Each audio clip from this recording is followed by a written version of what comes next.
Hello, my name is Vincent Fang. I'm also known as Hoshi. I'm a junior high school art student, highly passionate about becoming a concept sequential and possible freelance illustrator, and work in big industry companies like Riot Games or work on animation projects similar to Arcane.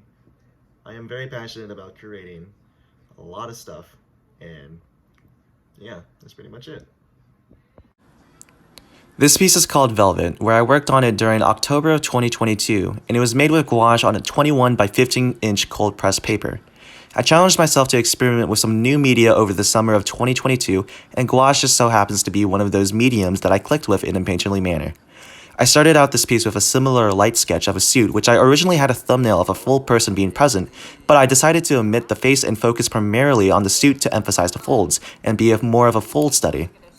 Gouache is similarly like a watercolor mediums, so when I started, I added a pink flat wash to get a nice undertone for when the other layers are added.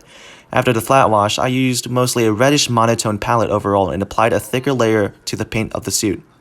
After primarily adding more opaque and thicker gouache layers, I decided to give a light glaze of red within the black shirt of the person to help with the bounce line and subsurface scattering on the skin to further demonstrate light being somewhat reflected.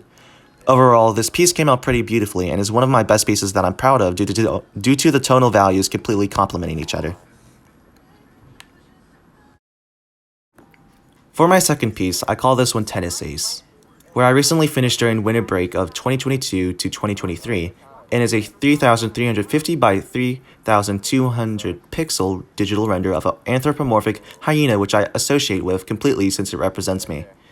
This happens to be one of more of my personal pieces, expressing the passion I have for one of the sports I play, and demonstrates a dramatic spotlight, all eyes on me type of scene where I'm serving the ball. As I was starting to create this piece, I took a reference picture of me doing a tennis court serve to help with the accurate proportions of the body in this piece. I then used several normal layers to help give out the flat colors. After cleaning up the rough sketch and the flat colors, I started to use the clipping layers that had the overlay, multiply, and soft light settings to help with the values with the lighting.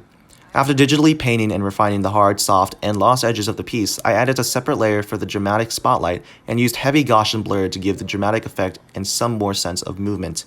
Shortly after finishing the dramatic lighting layer, I merged all the layers together to be overlaid with a gradient correction mapping layer, where I could use more of a pinkish warm color to the piece overall. This happens to be one of my favorite digital renders that I happen to do within this past year, and demonstrates what I would like to do personally when it comes to art. For my third piece, it is simply just called Golden Yellow, which I created around November of 2022, and is made on a 23 by 18-inch Bristol paper sheet with a bunch of Prismacolor pencils. Although the image is too big for some reason, it has to pan out from the top to bottom. It shows a realistic study of a paint blob that has an orange-yellowish color to it. I had to use around 20 to 25 colored pencils, spanning from several oranges, yellows, and browns. As I sketched the piece, I focused on lightly shading the darkest layers of the browns to then be overlaid with other similar orange colors to help with the darker values of the blob. I continued the same process where it started to get more efficient, and I did the same thing with other values, where the midtones had more of an orange underlayer and layered with other lighter orange-yellow values. And then for the lightest of the light, using the paper itself to give the glistening effect of light bouncing off the paint blob, which probably is the most whitest it can be. Overall, this piece is mostly done as a bored free time project and is one of my best colored value studies that I have done.